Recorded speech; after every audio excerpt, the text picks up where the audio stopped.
Good evening, everybody. Welcome. We're so glad to see you today. We've got a few people. Come on in and have a seat. We've got plenty of room. In just a second, we will stand for the national anthem. But y'all are already standing, so let's just do it. Please stand for the national anthem.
Good evening, everybody, and welcome to the Fighting Lady. Every day at Patriots Point, every person here literally walks in the steps of heroes, and sometimes are even lucky enough to walk in the steps of actual heroes. We are honored to have two of those heroes who walked the walk here tonight, and they will be sharing their journeys with us. I'm Susan Marlowe. I'm a member of the Patriots Point Development Authority Board of Directors, and I'm honored to serve as the chairman of our Education and Museums Committee on the Board of Directors. We're delighted to have each of you with us on this very special evening. We want to take a minute to make a few introductions and announcements before the program begins.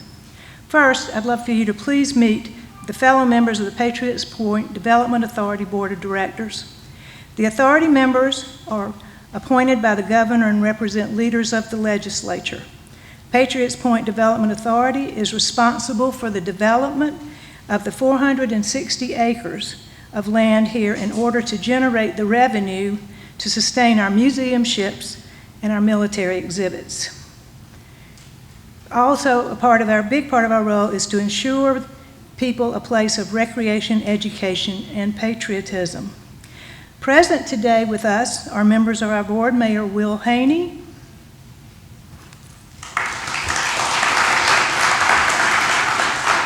Wayne Adams is our acting chair, is here. George Patton Waters is also a member of our board, but I don't think he's here. And also is Major James Smith, who is also a member of the National Guard and recently deployed in service of the victims of the recent hurricanes. Thank you for your service. Also, we're delighted to have local members of our legislature who support our mission here, and that support is invaluable. We have Charleston Delegation Chairman Joe Bustos, Representative Joe Bustos, Representative Kathy Landing, and Representative Tom Hartnett. And we are so proud that these are our guys on this side of the bridge.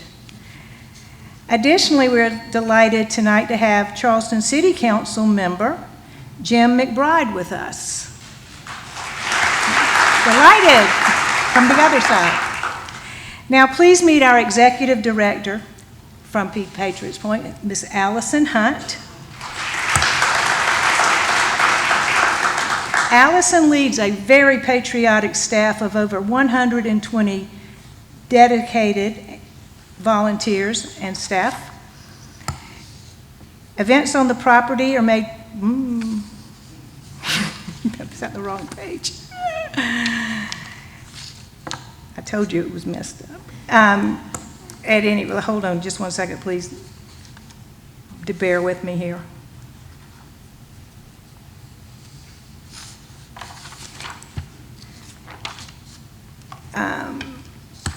Oh well.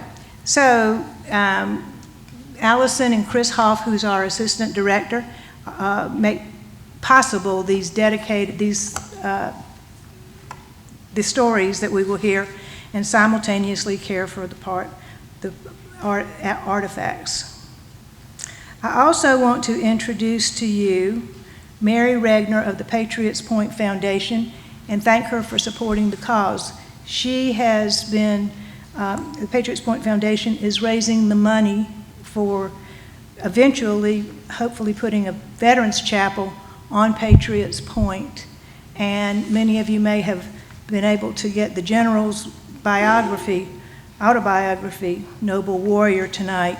And those funds will go to, for the 100% to that chapel. Many of you will also be familiar with Mary White. She's an internationally known watercolorist and portrait artist that lives right here in Mount Pleasant.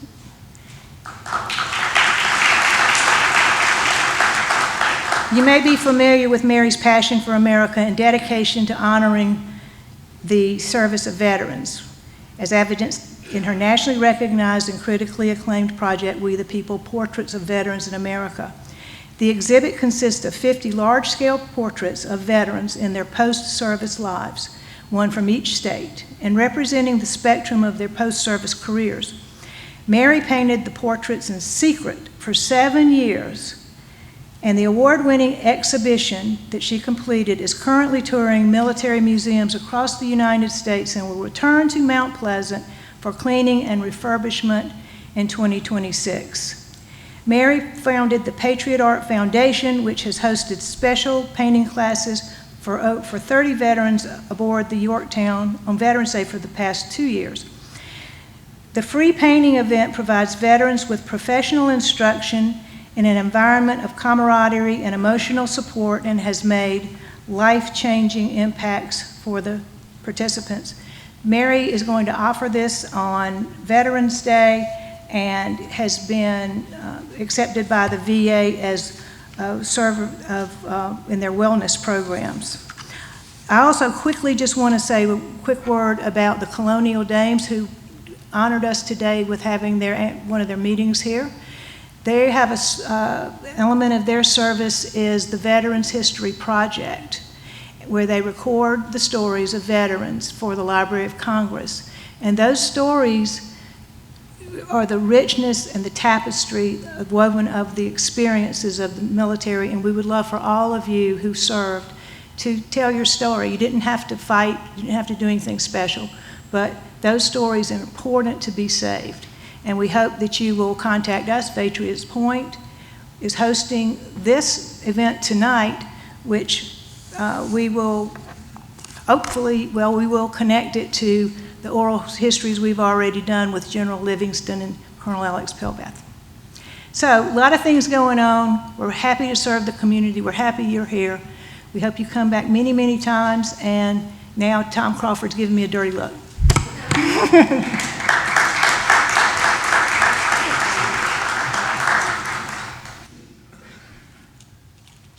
Welcome.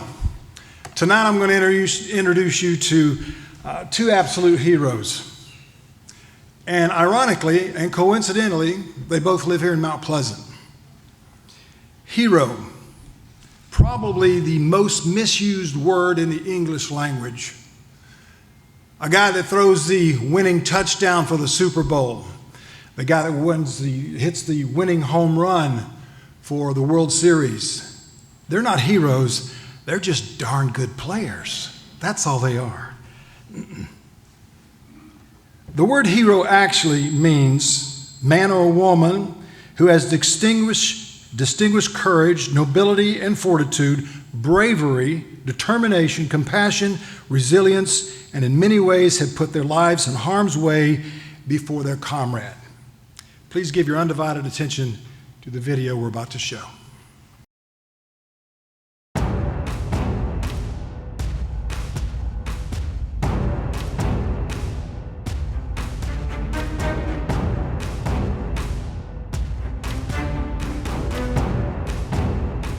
Aggression by terror against the peaceful villagers of South Vietnam has now been joined by open aggression on the high seas against the United States of America. The first American combat troops arrived in March of 1965. By the end of that year, almost 200,000 American fighting men were in Vietnam. Georgia native James Livingston would serve as commanding officer with Echo Company in Quang Tri Province. In May of 1968, they were defending a bridge on the Qua Viet River when the nearby village of Dai Do was seized by the enemy. North Vietnamese troops also were on the offensive. The enemy largely unseen, they were fighting a skilled and determined enemy. We started moving down the river, and we got probably about 50 yards from the village of Dai Do. We started fire maneuvering and shooting across that 500-meter ice paddy. Found myself facing a North Vietnamese with a 50 caliber machine gun. And as I come across this berm, he shot the hell out of me. And they dragged me back. Livingston refused medical treatment and courageously led his men in the destruction over 100 bunkers, driving the remaining enemy from their positions and relieving the stranded Marine company. And those young fellows, I mean, were absolutely wonderful. Went into the fight with about 180 Marines, and after that stage of the fight, I only had about 35 Marines still walking. And I was the old guy in the company, the whole amount of 27 years old. And the rest of the youngsters were about 18, 19, and 20. And you thought about those young kids, and I would tell you the thing that really I remember. Of that 220, about a third of them took off their last time from the USA of America. They would never have a chance to arrive home alive again. Those are the dedications of those young men who we sent to Vietnam.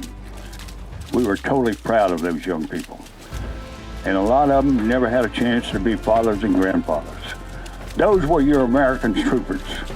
Those are the people who we recognize today and think about today. And think about what is the greatness of America. Those who are willing to wear the cloth of the nation. Then whole families of Vietnamese started arriving at the assembly point, and they were determined to join the evacuees. For the frightened civilians, the first few hundred feet were the most dangerous. I got 35,000 Vietnamese people with babies that want to get aboard the airplanes. We can't get them out of here. We got to get all the Americans out of here. And we got to get all our troops out of here. Marines used smoke to signal helicopters that they should land on the lawn behind the embassy walls, where they would be protected from ground fire. For 16 hours, the helicopter guys sat in those cockpits of those helicopters, pulling Americans, every one of them, out of Vietnam. Embassy officials feared the crowd might again storm the gate, so they called in Marine reinforcements and making the flight to an American aircraft carrier some 40 miles offshore. Exploding shells and small arms fire provided a constant background for the arrival of group after group. It was a magnificent operation. We had Army people, we had Navy, we had Air Force helicopters, and we had the whole group of people who were really wonderful in executing their tasks. April the 30th, 8 o'clock. The last American helicopter on the roof of the American embassy prepares to lift off the last of the evacuees fleeing before the advancing communist armies. With some degree of luck, no one was killed in the panicked flights, but this was a story of evacuation day, panic in the faces of the people, and a final chapter to the Vietnam story. Frigate wind went right. Everyone came out that was an American.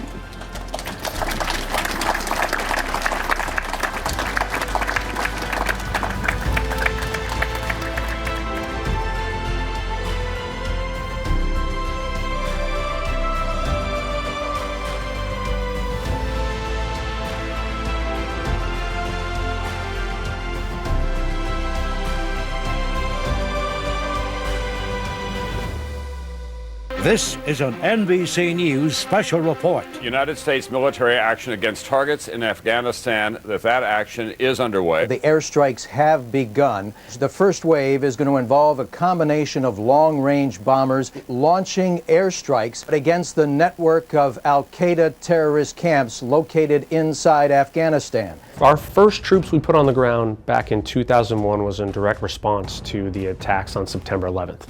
Over time, the stated goal of U.S. involvement has shifted from rooting out the terrorists behind the 9/11 attacks and fighting al-Qaeda to rebuilding the country and training Afghan forces. Multiple U.S. troops have been killed and wounded in eastern Afghanistan. It's been a deadly day for American troops in Afghanistan. A deadly accident involving a U.S. convoy sparks Afghanistan's worst rioting since the Taliban fell. Parents who deployed to Afghanistan after 9/11 are watching their children fight in the same war. In what is the first known direct conversation between a U.S. president and the Taliban, President Donald Trump said Tuesday he spoke with a leader of the militant group. I spoke to the leader of the Taliban today. We had a good conversation. We've agreed there's no violence. We don't want violence. We'll see what happens. We're working to finally end America's longest war. In February, the U.S. and the Taliban signed a deal that would see international forces pull out of Afghanistan by the middle of 2021. This attack comes as the U.S. tries to end the nearly 2-decade-long war in Afghanistan. Our nation's longest war is now in its 20th year. In 2017, I was ordered to come to Charleston Air Force Base, and I came down here to become a squadron commander of one of our C-17 units. So we have 3 active duty C-17 squadrons at Charleston Air Force Base. I spent 2 years in command of a C-17 squadron, and at the completion of that, I then became the commander of the Special Operations Unit. In April of 2021, the president had ordered the withdrawal of all American forces from Afghanistan. It's long past time we end the forever wars. Some fear leaving too soon could create a power vacuum that would give extremists a new opening. Every time we closed a base and handed it off to the Afghan National Army, it wound up in the hands of the Taliban. Having no idea what was about to happen, we launched the C-17 Special Operations Force specifically to go to Kabul and provide additional support for the U.S. Embassy because the Taliban was literally at the gates.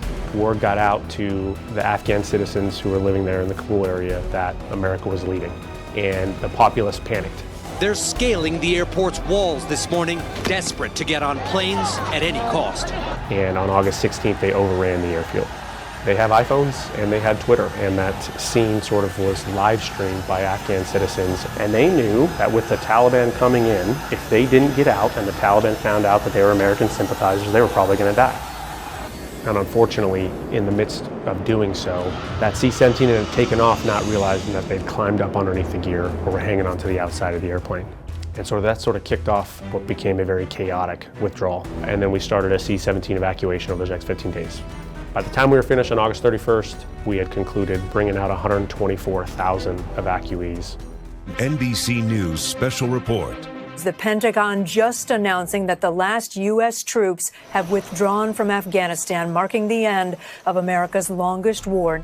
The last C-17 lifted off from Hamid Karzai International Airport on August 30th, this afternoon, at 3:29 p.m. East Coast time. I flew the last airplane out of Afghanistan. To this day is the largest airlift evacuation in history.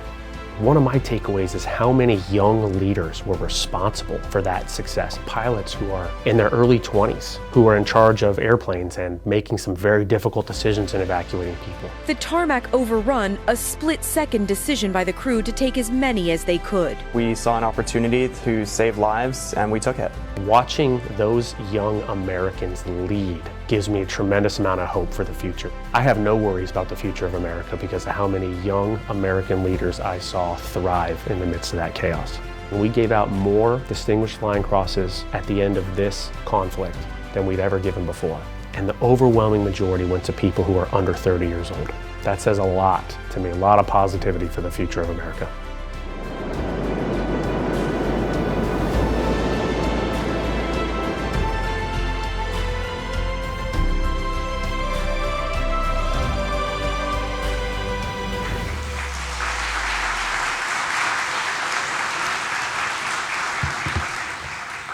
Two evacuations 46 years apart.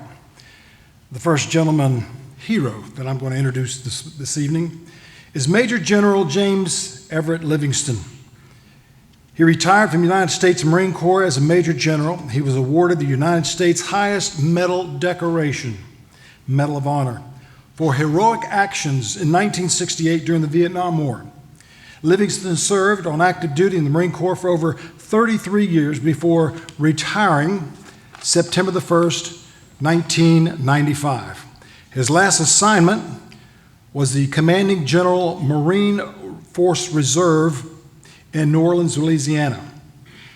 In March of 1975, he returned to Vietnam and served as the operations officer, Vietnam evacuation operations, which included Operation Frequent Wind. You'll hear that a few times tonight. More than 7,000 people were evacuated. Ladies and gentlemen, please welcome Major General retired James Everett Livingston.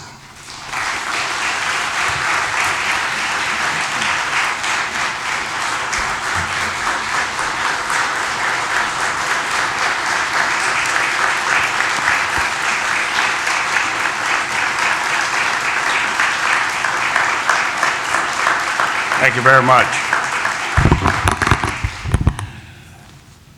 Let me thank Susan for all her comments and thank all of you for coming. It's a real pleasure to stand up here and appear with a youngster, the good colonel. I just found out he was born in 1979 and Frequent Wind took place in 1975. So we got a little age differential here. But I think the thing about that's unique is the legacy of the young men and women that serve in our uniform and wear the cloth of the nation remain a stated course. And that's the reason we're blessed. It's such a great nation.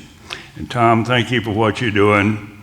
All the staff here at Patriots Point, the board of directors, all our political leadership, thank all of you for being here. And all of you, this is your country. And this is the story. And there is a few warts out there. And I want to begin just a little bit and recount maybe some of those warts. And some of those warts lead to crisis. They lead to incompletions of responsibility. And they lead to death. And I'm reminded as I go back through our history how everyone is enamored with the World War II veterans and how successful they were. And their mission was simple: get the job done, finish it off. But for some reason we lost our way. And that loss of way began in the Korean War, when we didn't complete the job and now we got a divided career. And we lost about 38,000 wonderful young men and women. In Vietnam, we continued that.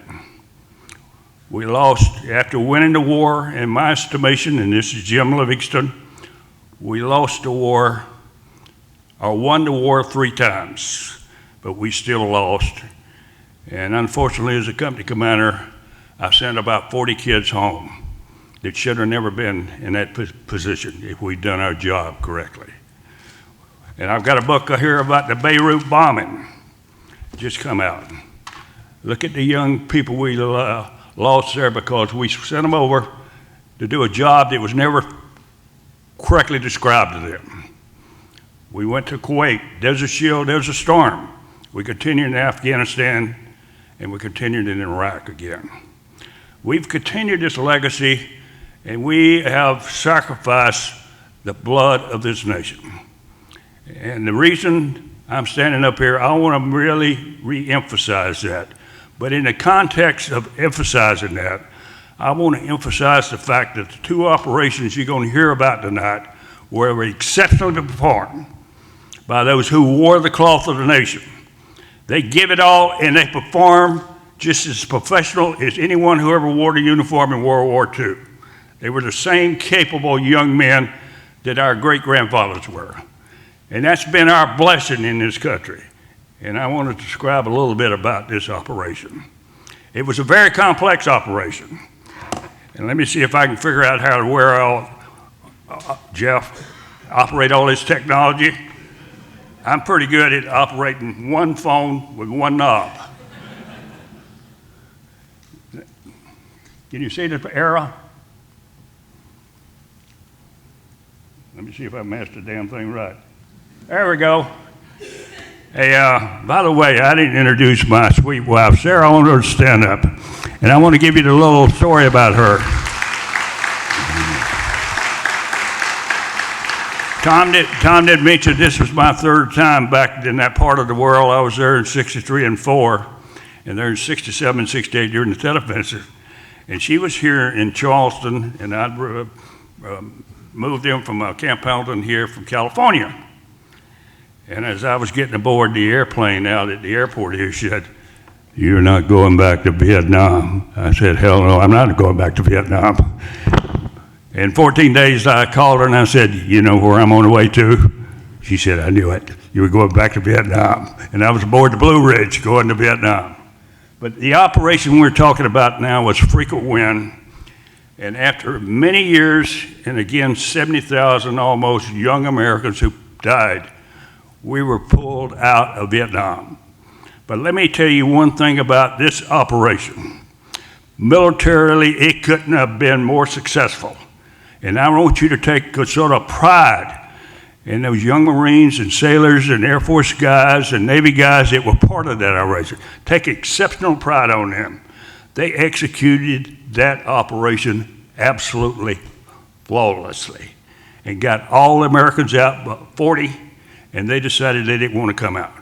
So you can take a lot of pride in the young kids who wear the cloth of the nation and represent this country. And it's not the military's problem, it's Washington's problem. Next. USS Blue Ridge is a big command ship, and back in that day, it was the first ship, primarily in the Navy, that had any computers on it. And of all the computers you had on the Blue Ridge, you could probably put them in your iPad now. But the thing I want to talk about with respect to the Blue Ridge is it was the first ship in the Navy we ever planned operation using computers. We planned a helicopter flow for the evacuation of Saigon. 3 great guys I want to introduce you to that were real key leaders in this operation. Now deceased General Al Gray, who became the Commandant of the Marine Corps and was a regimental commander, a wonderful man. And he was the man that I called up because I got it caught in Saigon and said, I just been handed by a guy said he is leaving Saigon. The execute message is a young major said, this is the execute message for Operation Frequent Wind, the evacuation of Saigon. So I got him on the phone and I explained to him what was going on. And ironically, you'll appreciate this. I was asking and talking about security forces, and the security forces that were planned to be sent to Vietnam was the 2nd Battalion, 4th Marines, the Magnificent Bastards, my old battalion in 67 and 68. So they were the including ground combat force for the evacuation of Saigon. General Carey's still alive today, 96 years old. He was Task Force 79. He was the ground, if you will, the ground combat commander aboard the Blue Ridge. A wonderful man, still alive, very alert, and lives in Texas. This is interesting, and he has a relative out here. Where's he at? Where's the relative? Stand up. You can see him? Oh, there he is over here. The good admiral is a great story, other than being a great commander of Task Force 76. I think he's one of the 3 or 4 people in the nation that was an All-American football player at 2 great schools, the University of Alabama and the Naval Academy. So you don't see that very often. But he's another one that did a great, wonderful job with he and Task Force 79 and 76 working together with this particular operation. So it's glad to have his relatives here, and I know they're proud of him and I'm proud of his legacy. And then he lives in Alabama now, but he's got a son that lives in Mount Pleasant, South Carolina. And the reason I want to show you this particular slide is I want to prove to you I was in Vietnam at this time. If you'll notice on the bottom of this message, it says op immediate. That was one of the messages I had set out, to get all the forces corralled and get ready to execute and be involved in the evacuation of Saigon, Operation Frequent Wind. So you'll see that up here. Look at the poor people there in the sadness of this, and I want to show you the slides because I want you to show you the drama was going on with the Vietnamese people. And the drama was the military basically just give up. I hate to say that. We had done a bad job in creating a military for the Vietnamese that could not fight without close air, without a lot of artillery, without a lot of naval gunfire. And we consistently, all these operations I've described, we haven't got that right yet. We can't train third world countries to fight like we fight. And I hope one of these days we get it right, and if we ever have to go to war again and train another force like the Afghans, or the Vietnamese, or the Iraqis, or whoever we get involved in. Very important. We want to make their nations like America, and we want to make their military like America. Both strategic mistakes. And we sacrifice young blood to try to emulate America in those kind of environments and those kind of countries. Wrong strategy, wrong countries, wrong place for every one of these circumstances. You can see the poor people trying to get in the embassy here, and there was two places we would evacuate people from. The Defense Attaché office right next to Ton Suit. And let me give you a little story that you'll enjoy. I told you I got caught in country. I'm one of the few guys walking around, probably got close air support dropped on them. I was right next to the airfield at Ton Suit Airfield, and here come 3 Vietnamese planes. I said, those guys are friendly. And suddenly they're not friendly at all. I was lucky I was right next to a ditch where I could get down in the ditch and not be hit by shrapnel from those 3 Dragonfly Vietnamese airplanes. You can see I'm trying to get in the embassy, and I just wanted you to just feel the emotion of the Vietnamese people and feel your emotion. If you thought the force that was going to provide you protection, provide you livelihood, and provide you safety would be there. We were not there, we were getting out. And these poor people, I tell you, were just the saddest thing I ever witnessed in my life. I witnessed the death of a lot of Marines, but to see moms and dads holding their little kids and trying to hand them to us to get them out of there. I tell you, that's the most striking emotion you can ever be associated with, and I hope none of you ever have to see that. But that was a tough day for Jim Livingston, even though I had 40 Marines killed. But to look at those people and them understanding what was fixing to happen to them was going to be so dramatic, and it's going to change their life. And that's what they were confronting. And they had put a lot of confidence in us, and we had let them down.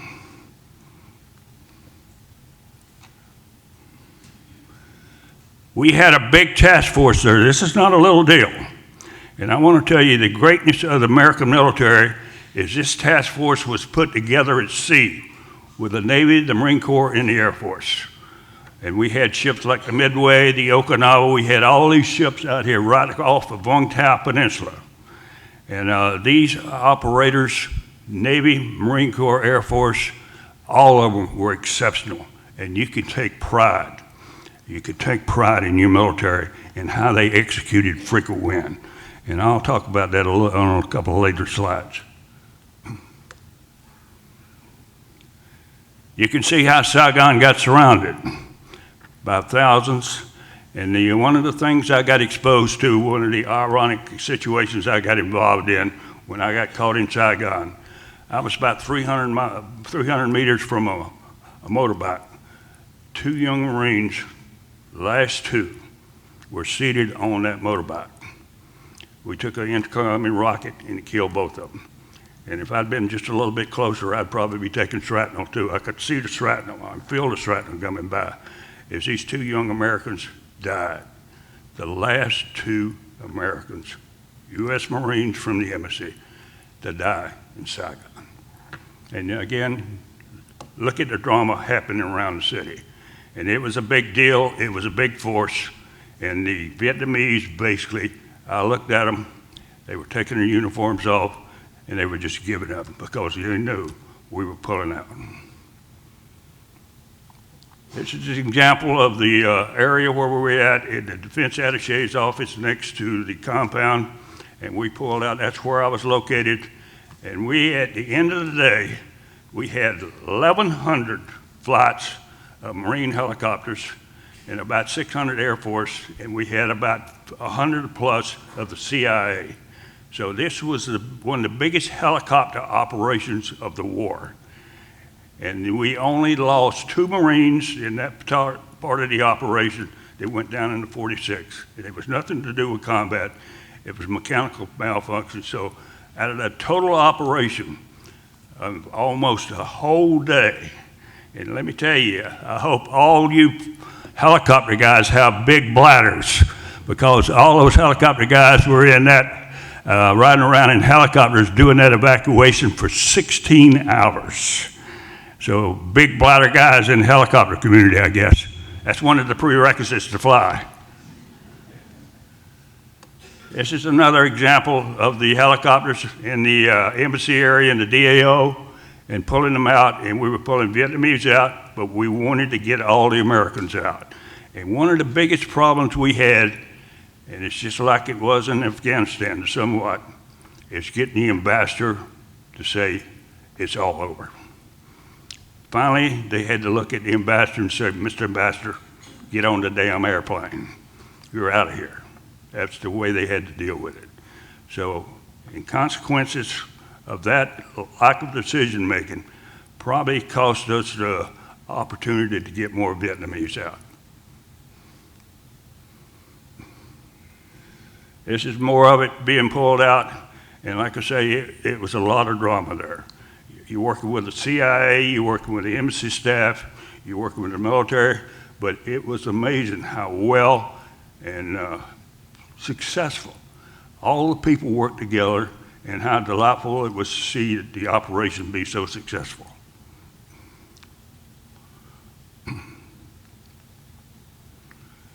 And this is coming off the embassy, and the last 2 helicopters that came off the embassy took the final members of the Marine Security Guard.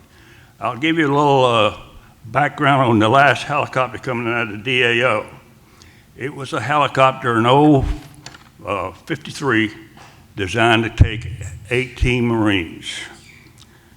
I kept counting, and I kept counting, and they kept getting on.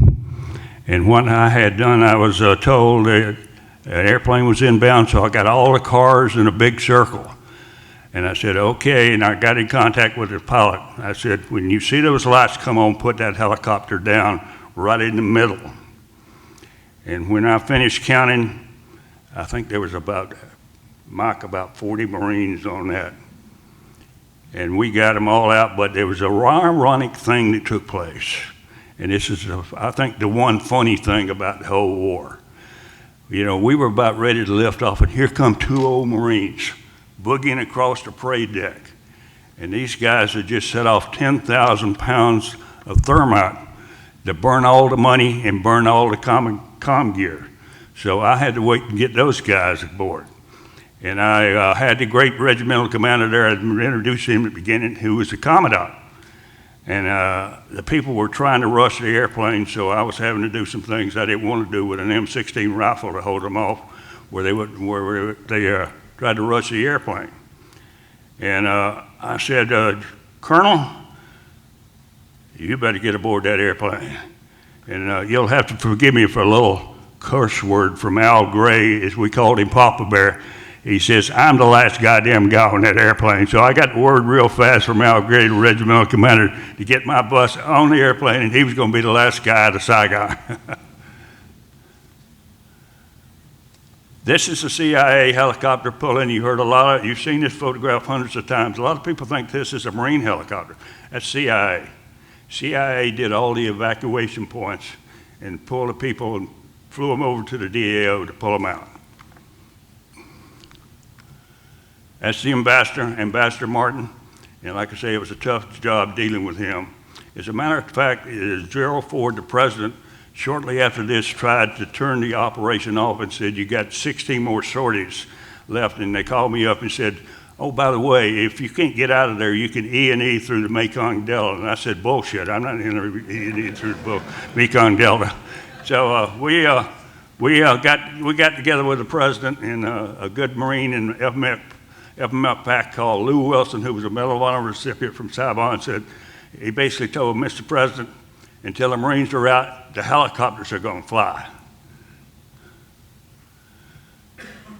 Interesting here, and we'll show you more of this, we've dumped 50 or 60 helicopters over the side of the ships. The Vietnamese would land their helicopters, we pushed them over the side in the China Sea. So I think a soft number is 50, 60 helicopters, millions of dollars worth of helicopters went in the China Sea.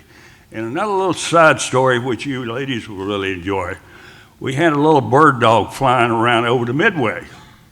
And this thing was very interesting. This pilot kept waving and wanting to signal to land. So the CO of the Midway decided to push all the helicopters over the side, all the Vietnamese helicopters. So this little bird dog came in to land, and they finally got him on the deck and stopped the bird dog. And when they opened the door to the airplane, the pilot moved out of the airplane. The mother came out, and 5 babies came out of that one bird dog airplane that landed aboard the Midway. So there were so many human interest stories that came out of this. The Marines, the CIA, the embassy staff. It was a human interest story about caring about one another and making sure we got every American out of that, and only 40 didn't want to come out. This is another example of them landing on the carriers. And what we were concerned about is some of the things, some of the helicopters, they would get NVA or zappers aboard. So we checked out every helicopter that landed aboard the Navy ships before we let them go below. Again, the poor Vietnamese trying to get in the American embassy. And I had to send more Marines over there to guard the embassy to where we could close down the embassy. Again, helicopters coming in. And let me give you the moral of the story. And I talked to Chauncey Clark, a couple of helicopter guys here. These Marines and Air Force guys flew helicopters for 16 hours, almost 2,000 sorties of helicopters. And I always said, helicopter guys got big kidneys. That's the only thing I can say. Just average people, just wonderful people that's going through the drama of their life. Just think about if we had to do that. How would you feel? And this is those we couldn't get aboard the helicopters, they got aboard small ships. And I will give you some of the saddest stories. We had the old MSC ships that were used by the Navy during World War II. We reconfigured them. We had 20,000 people aboard those MSC ships. And any one day we would throw 100 dead bodies over the side. And again, lovely people. I love the Vietnamese people. They're just such a wonderful group of people. And this is the sadness of it. That when the North Vietnamese entered Saigon, they were not even sure where in the hell they were at. They had to be directed around Saigon to take the city. And you can see the comment I made about the South Vietnamese troops taking their uniforms off. A sad display, as far as I'm concerned, on how we train the South Vietnamese. And again, the tanks, the North Vietnamese tanks pulling in, and what they did is they crashed through 2 of the tanks through the headquarters of the government there, and they've been enshrined. If you go to Saigon, you'll see those tanks at the old headquarters. And again, Tank 843 and 844 were those tanks. Another picture of them. And I wanted to make this short. I want to give you time for questions, but the thing that I want to emphasize, and I said some sort of comments about the wars since the Korean War. I want you to really feel strong about your military today and the young people who wear the cloth of the nation. They are the best and the finest. We need to make sure we support them, give them all the love and care and everything they need to fight our wars and win. It is not the people in uniform who lose wars. And I won't get into politics. It is those who direct us. We have young Americans today who will give it all tomorrow to keep this country free. So pray for them tonight, and every time you see one of them, say thank you very much.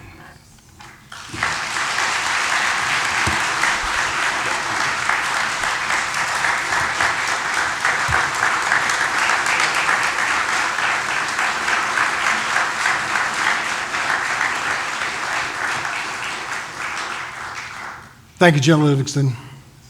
Alex Pelbath is a retired C-17 Special Operations pilot with 22 years of active duty service, attaining the rank of colonel. Over his 22-year career, he commanded multiple highly dynamic organizations and amassed over 4,000 flying hours of military aircraft, including over 1,000 hours in combat. He served in the highest levels of the military and completed multiple deployments supporting nearly all major military operations since 2001. In August of 2021, Alex was the Air Missions Commander for the final evacuation of military and civilian personnel in Kabul, Afghanistan. Responsible for all aircraft supporting the final mission, he piloted the last aircraft off the ground, ending the United States' 20-year mission in Afghanistan, and over 124,000 people were evacuated during the operation, with nearly 387 military flights. Amongst his many military decorations, he is the recipient of the Air Force Academy Sully Sullenberg Award for his courage and Air Force Distinguished Flying Cross as well. Ladies and gentlemen, Colonel Retired Alex Pelbath.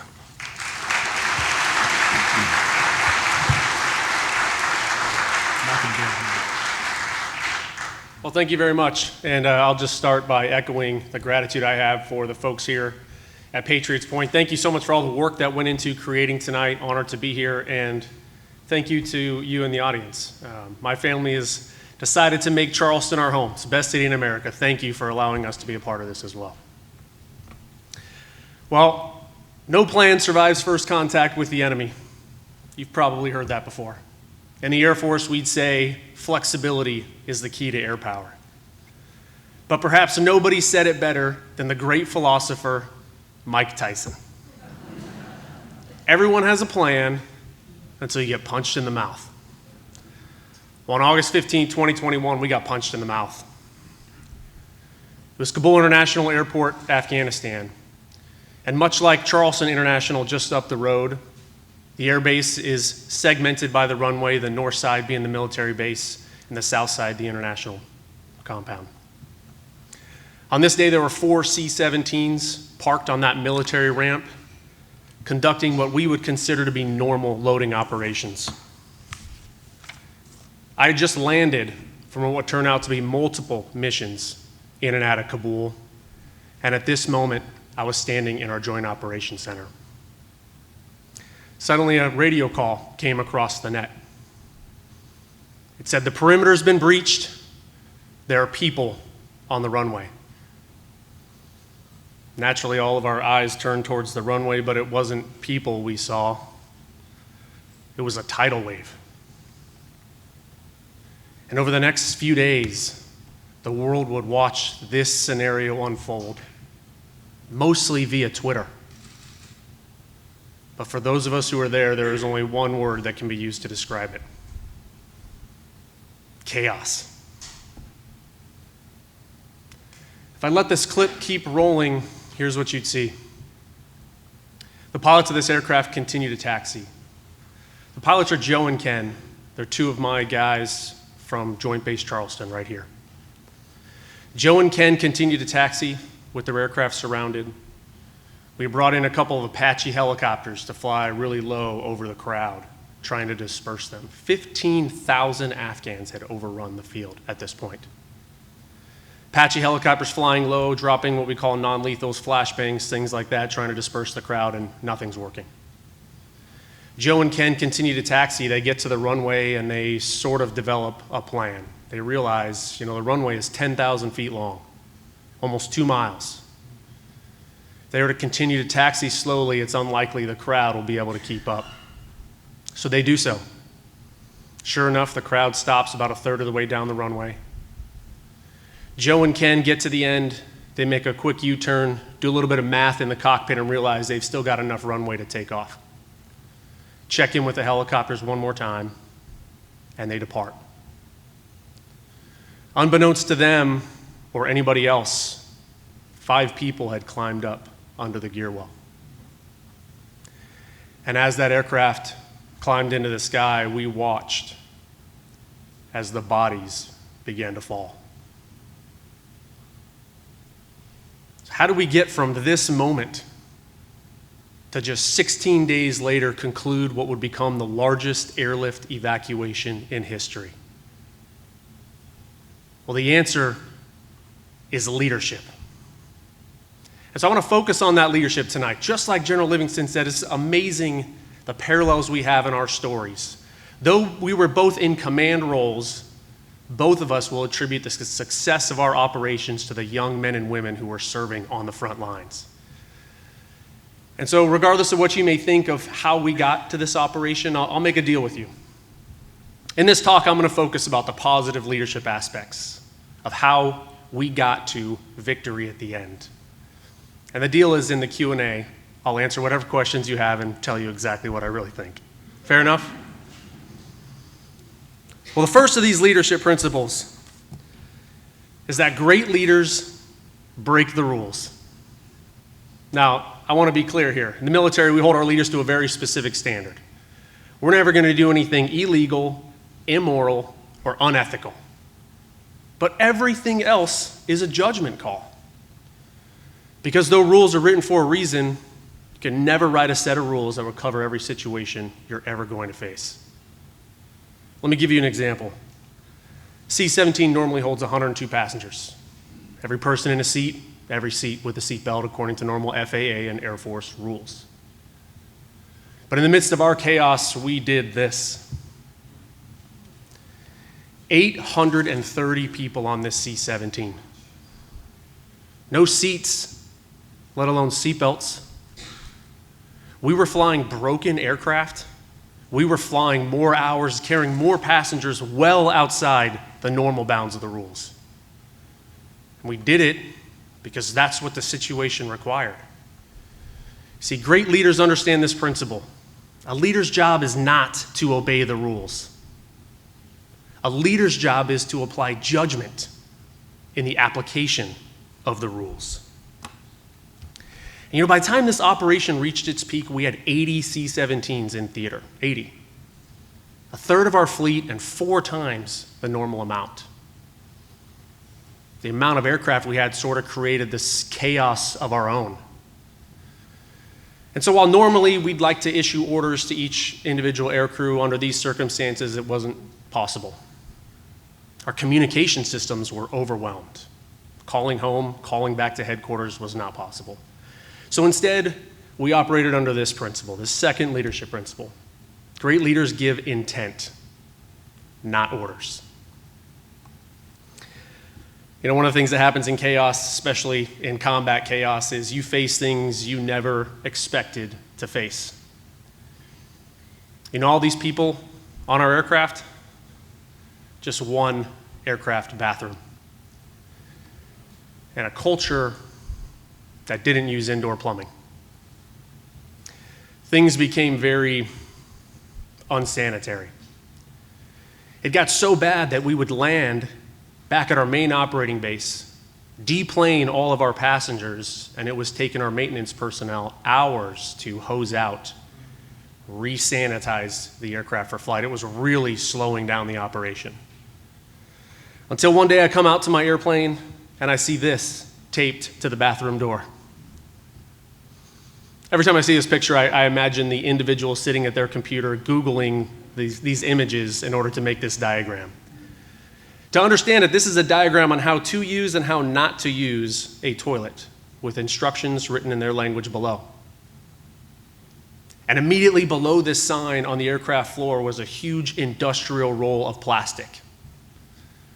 And so we developed a new procedure. On our way into Kabul, before we picked anybody up, we would take that plastic and line every horizontal surface of the aircraft. Pick everybody up, take them back to our main operating base, deplane them, and then simply rip that plastic out, get the jet moving again. I guarantee you this solution did not come from somebody high up in the chain of command. This was not a general officer solving this problem. When we give intent instead of orders, we allow frontline leaders to find creative solutions to complex problems. Here's yet another thing we didn't expect to encounter. One of these flights, the crew takes off. A little ways into the flight, they realize a young woman has been in the bathroom for some time. They go to check on her, and they very quickly realize she's in labor. And TV teaches us you're supposed to have like hot water and towels and things like that. They have nothing. No trained medical personnel on board. So the pilots get on the radio and they request a priority clearance to land. They make a beeline for the base and they don't make it. About 20 minutes before landing, this young woman gives birth. Not something you expect to deal with in a combat zone. Great cap to this story is this aircraft's call sign was Reach, and that family named their baby girl Reach. Another hallmark of chaos in combat is frustration. Frustration with how we got here in the first place, certainly with frustration with the way things are going and the decisions that were being made.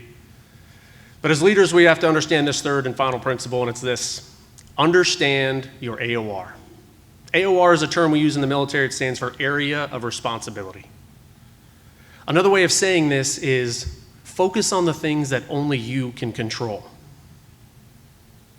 One of our unexpected, chaotic, and frustrating experiences was actually at that main operating base. Our main operating base was Al Udeid, Qatar. It is about a 3-hour flight from Kabul to Qatar, and ironically, Kabul, up at 7,000 feet of altitude, not unlike Colorado, is beautiful in the summertime. If you can extract yourself from the disaster that was occurring around us, it's a gorgeous place at 75 degrees. This is not the case in the Middle East. And we had gotten really efficient at bringing people out. As a matter of fact, it got so bad at that main operating base that you would land and it was sometimes taking 2, 3, or 4 hours just to find a parking spot.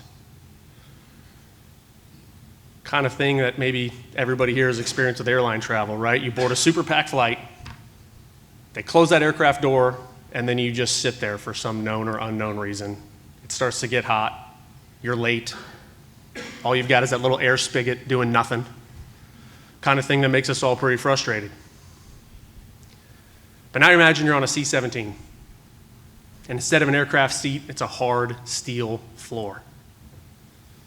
And there's 450 of you. It's the Middle East, and it's 120 degrees outside. And there's no air conditioning at all. And many times that frustration boiled over into violence as people physically fought to get off that airplane. And we sympathized with them. We felt the same way you did. And one area we struggled was in managing something that was in our span of control, and that was our own airbase. But I came across one young leader on the ground there at Al Udeid who fully embraced this principle. And I'm walking one day from my aircraft to our operations center, and I hear something that stops me in my tracks. Children laughing. And so I went to investigate, and I took this picture. I'm immediately struck by the bounce houses behind the T-wall and the barbed wire. 120 degrees outside, and these kids who've been evacuated from the worst experience of their lives are laughing. Again, this was not a general officer who came up with this. I have no idea where they conjured up 3 bounce houses in the Middle East. But But I do know that this was a young leader who understood their area of responsibility. When we do that, you can find ways to make a difference in your area and to bring a little bit of order out of the chaos. Unfortunately, not all the frustrations had happy endings. And for me, dealing with a lot of the frustrations was a little bit harder. Like most commanders, you're privy to the decisions that are being made above you, but you also carry the burden of responsibility of protecting those below you. One of my most frustrating days, we get done flying a mission about 2 o'clock in the morning, and we do what aircrew do, is we go to the chow hall. And as we're sitting in there, Al Jazeera News is on TV, and it's a Taliban spokesman giving a talk. And at this point, things are not going well for us. We've got an August 31st deadline, and essentially we're trying to solve a math problem. We have so many people we need to bring out. We have so many aircraft with which to do it, and we only have so many days remaining in the operation. The bottom line is August 31st was not looking promising. And so this Taliban spokesman comes on TV and he says, August 31st is a line in the sand. America will be gone by August 31st. Well, those of us wearing the uniform and experiencing this firsthand, you can imagine how we felt, probably the same way you feel right now. Since when does a terrorist organization tell America what to do? We better see our president, we better see our commander on TV tomorrow morning reminding the Taliban who we are and who they are. We did see our commander on TV the next day. And unfortunately, he agreed with the Taliban and doubled down on that August 31st date. And so this told us a couple things. It told us, one, things were going to get harder before they got easier. And that told us our leadership didn't have our backs. And things did get harder. On August 26th, ISIS terrorists detonated a suicide bomb outside of the Abbey Gate, killing 13 Americans and 180 Afghans. These are the final U.S. troops to give their lives in the war in Afghanistan. And just the very next day, I found myself back on the ground in Kabul, and we got an intel report that another suicide bomber had made it over the fence and that he was on my airplane. So very quietly, we call security out. We begin the process of deplaning and searching all of our passengers. And as I'm standing amidst this horde of people, I realize two things. One, if he's here, he's not going to give up. He's just going to push the button. And two, there's nothing I can do about it. So I imagine, like most people faced with a situation like this, I think of my family. And right there on the ground in Kabul, I pulled out my cell phone and I sent a quick text to my wife and kids. I didn't want to freak them out or anything, so I just said something like, hey guys, I'm thinking about you, I love you. Then I put my phone away and went back to work. It worked out. I'm here, okay, it worked out. But you can imagine that level of frustration is difficult to deal with. What I needed to realize was that all of that was outside the span of my control. And what I needed to focus on, what was about to happen in the next 2 days. So on August 30th, in the dead of night, I commanded a force of 5 C-17s, completely blacked out using GPS and our night vision goggles. I had 3 C-17s on airborne standby in case anything were to go wrong. We had 20 other aircraft coming and going in the airspace above, fighters, UAVs, command and control elements. We executed a rapid ingress that night into Kabul, unloaded the last of the American troops, and at 11:59 p.m. local, I took off for the last time, ending America's longest war. And while I think the chaos we experienced out there is totally preventable, We cannot lose sight of the amazing accomplishments of so many great young American leaders. The overwhelming majority of the people I served with and led were under the age of 30. We should be inspired by the fact that this, the largest airlift evacuation in history, was accomplished under these conditions almost entirely by young people. Many of them from Joint Base Charleston.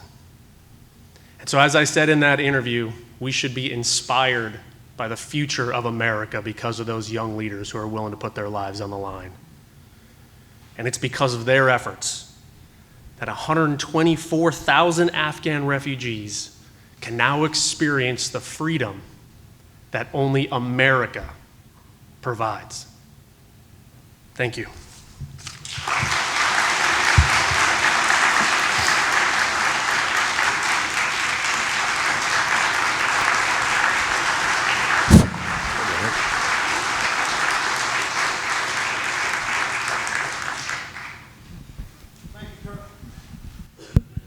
Thank you, Colonel Pelbath.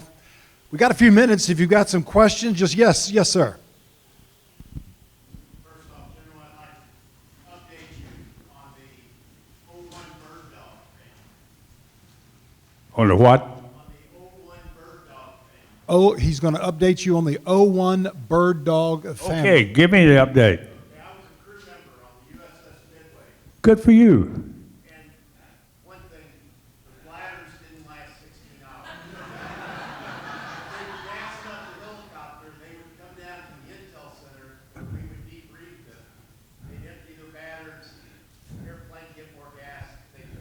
That was Air Force helicopters, not Marines. I tell you, I was proud of you guys. So the family landed, the Major Wong Kee, Yeah. became operating or working in one of the restaurants at Disney World in Orlando, Florida. Out of his 5 children, one went to the Air Force Academy and commissioned. I'm not sure if he flew or what his job was. One became an ophthalmologist. Every 5 years, the Air Boss, Vern Jumper, Yeah. and Captain retired Rear Admiral Chambers and the family meet on the Midway. Yeah. And next year will be the 50th anniversary, and I plan on being there. I really thank you for the update. The other thing is the note that he dropped. If you're ever on the West Coast, go to the USS Midway Museum. They've got the note. The airplane, though, was boxed up and is sitting in, or actually hanging from the ceiling at the Pensacola National Naval Aviation Museum. So you can see both of those if you're a real history. Thank you so much for that update. A point that the two of you, both of those operations happened with having a president who had to deal with decisions made by his predecessor. In the case of Vietnam, Nixon had resigned, Gerald Ford took over, Yeah. and his hands were tied by Congress because he wasn't elected. In the case of Afghanistan, as in the movie, Trump negotiated a deal that somewhat tied the hands of the next administration. We all want to. I really appreciate the update, and I would say about Saigon, there were so many moving pieces, one young major could keep his arms all around it. Other questions? Yes.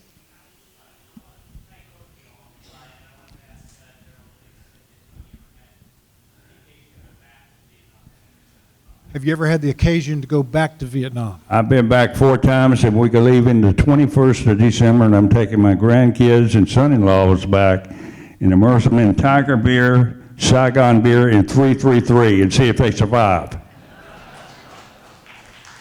Any other questions? Any other questions? I'd like to ask General Livingston and Colonel Pelbath, what did you get out of your operations? What did you personally get out of your operations that occurred? I tell you, the thing that I emphasize even in my talk, I got great respect for the young 18 and 19 and 20-year-old kids who are prepared to put on the cloth of the nation, go into harm's way, and do what their country asks them to do. We have been absolutely blessed. We are blessed today. And I hope that blessing continues on how we raise our young people. And I'm optimistic. Colonel? Yeah, I would say the exact same thing.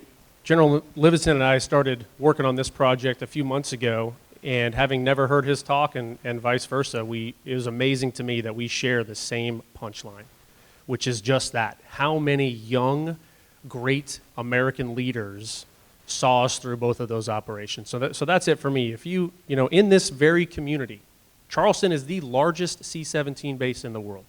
There are over 500 pilots at Charleston Air Force Base. The overwhelming majority are under 30 years old.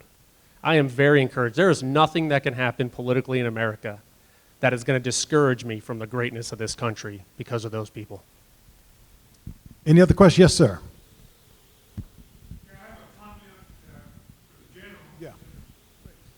Comment for the general and then a question for the colonel.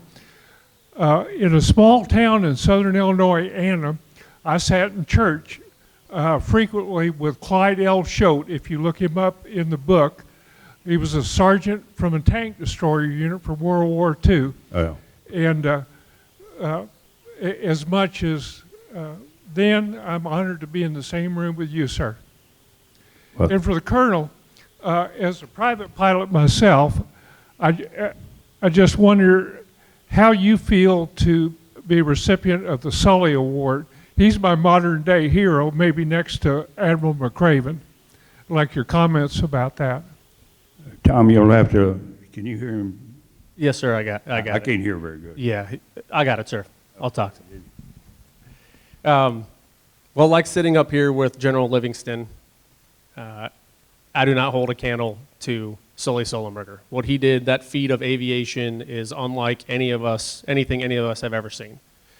The award is obviously a huge honor. I will tell you it's a very small pool. It's for Academy grads, for Air Force Academy grads who did something in combat. And so I think there were very few people eligible at the time I won, is what I'll say. But I would not say that it came close to the heroism that he displayed. And I'll make something clear just to this point. I mean, General Livingston's a Medal of Honor winner. We are not up here in that capacity. Like, this is a coincidence that he was, you guys understand he won the Medal of Honor and then years later went back to combat and led as a commander in Saigon. And it's only under that umbrella that him and I have anything in common at all. Yes, ma'am. Dorothy Cromer. First of all, again, thank you so much. You truly are heroes, and your legacy continues to live on, and we need that. Now, to each of you, there is a playbook, and it's always easy to follow the playbook when things are going fine, and you're in the conference room, and you're in the war room, and you could follow the playbook, what you do in this situation, that situation, whatever. But you're in situations where you had to throw the playbook away and make decisions as leaders. As leaders, what advice would you give to our future leaders now? Go ahead. What was the question? What advice would you give to the leaders of the next generation? I would do what Ronald Reagan said. He says, don't be the generation that gives your country away. That means you've got to stand up for your values, you got to stand up for your beliefs, and you got to communicate those values and beliefs to the American people and demonstrate those beliefs and values every day. It ain't that hard. And our generation before us demonstrated just as they continue to do today. So believe in your country and act on that belief. With regard to the playbook, and obviously I have a talking point in here that great leaders break the rules. So here's the answer to every leadership question. It depends. Unfortunately, that's the answer. It depends on your situation.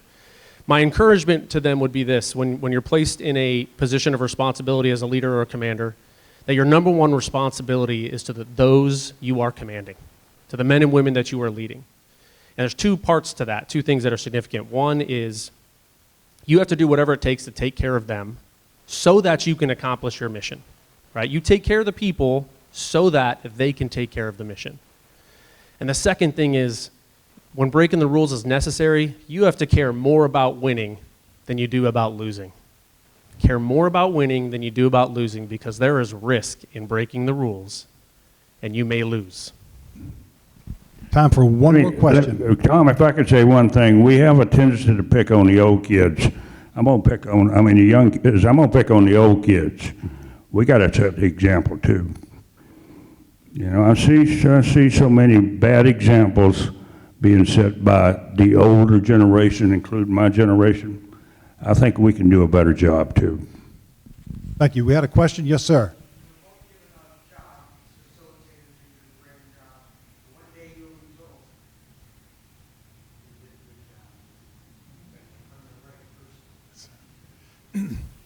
Gentlemen, thank you. A big hand for General Livingston and Colonel Pelbath.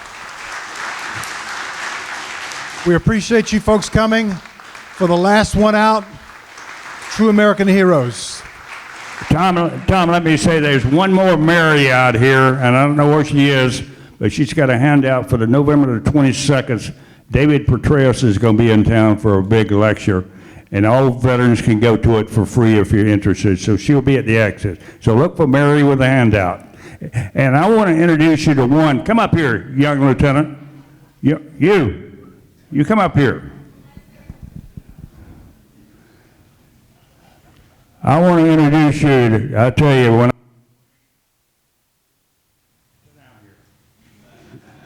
this is what it's all about. These young officers.